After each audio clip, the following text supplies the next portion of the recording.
Grab that pawn, hit the king, but pawn can simply capture the knight. Now we capture with the queen, threaten checkmate on the next move. Bishop g5, this prevents checkmate, but now rook f7, interfere, hit the queen, threaten mate again. The queen has to be sacrificed. Queen takes queen. This is checkmate threat again, but rook to d7, attack the queen, stop checkmate. Let's go here with the queen. Black doubles up the rooks. Pawn to h4, this almost traps the bishop. But can't they go to e3? Isn't the bishop safe here? Now we hit the rook. Rook to e7, this stops promotion and also blocks the pawn. Rook to f1. Black needs some defense for his king, but it's already too late. Rook to f7, we have rook captures, queen captures, rook attacks queen, schach, schach. Now we push the pawn. Knight to d7 maybe allows black to survive a few moves. Now we just promote, pick the rook because it looks much cleaner. The knight blocks and this is schach schach. Rook takes knight, and that pawn can't go anywhere because it's pinned. Black would lose the queen. The beautiful counter brilliant move bishop to f5, hitting the rook, pinning it to the queen, and also hitting a discovered attack on white's rook with his rook. In the game, white captured the bishop. Rook takes rook. Their rook is still attacked, so they went here. We have schach. Let's trade the rooks. Hit the king. Knight captures rook. Now be careful and watch out for discovered attack. This would lose the bishop. So they went king to g8. Knight to d2, and in the game black should continue with queen f2 as follow-up, pinning the knight with a huge advantage for black, also threatening checkmate, for example. Schach. King here. Attack with the bishop. And this is schach schach.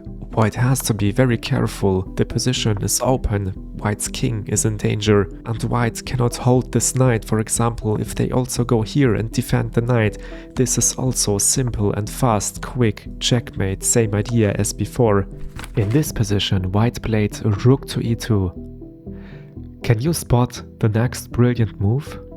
Pause the video, try to find it on your own. It's rook to g3. Schach. White simply resigns because white's king has nowhere to go. But what if pawn captures? Here comes the second rook. That's why it's very important to double up rooks on files.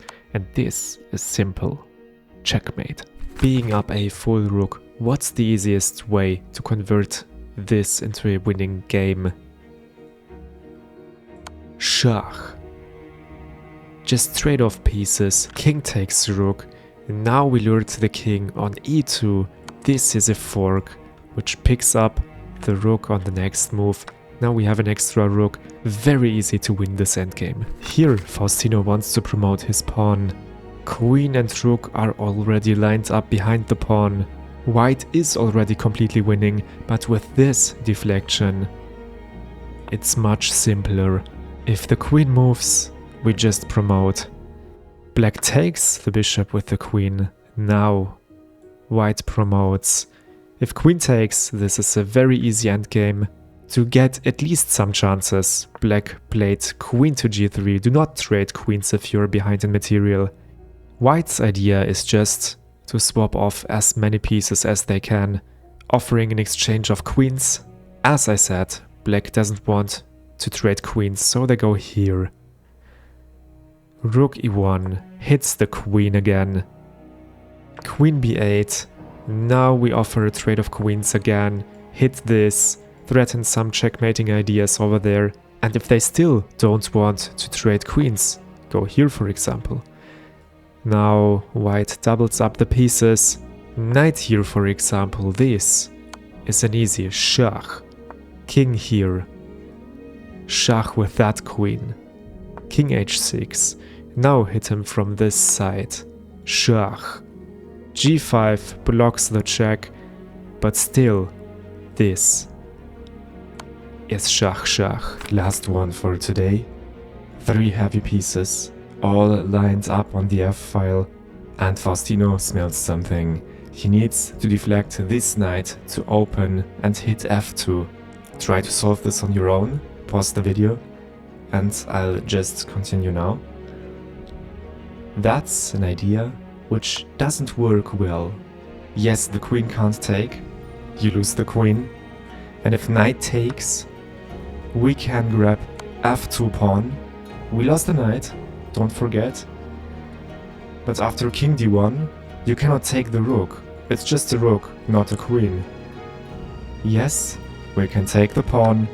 We have compensation, we have active pieces, but white is the one with an extra piece. Nothing more in this position we can play for with black. Let's go back to the position we had before.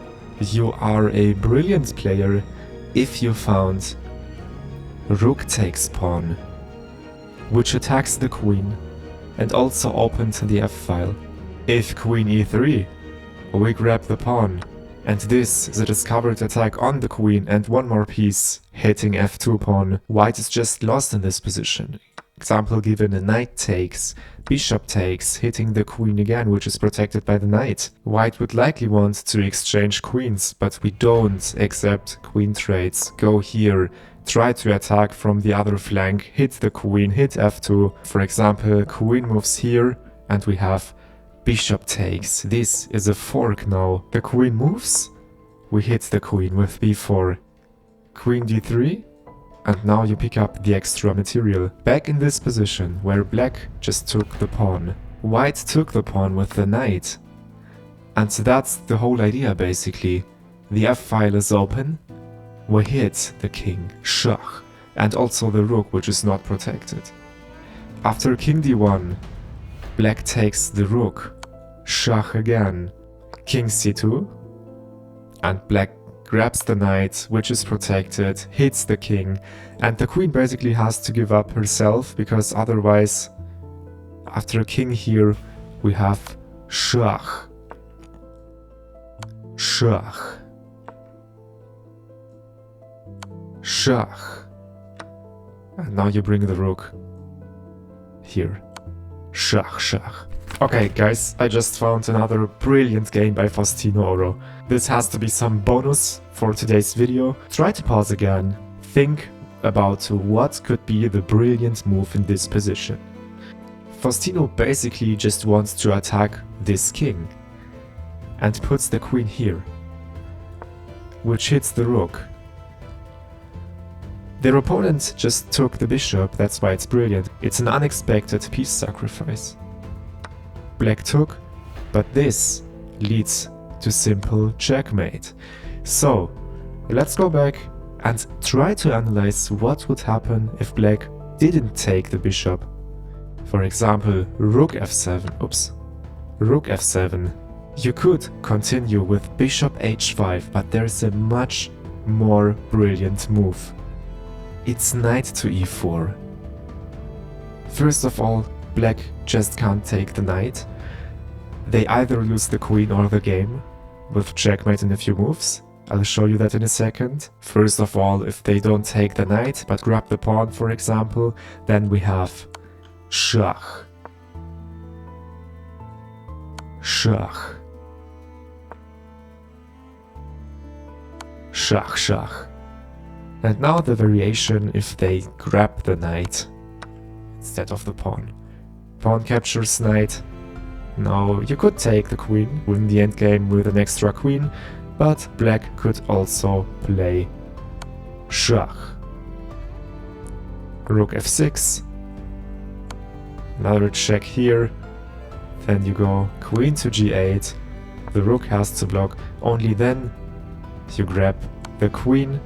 They can't take yours, they can't take the bishop, it's protected. The only move is king to d8, and now You grab this. Yes, the king has a square, but now you can even decide where to put this bishop. This is a hidden attack and will always be schach schach.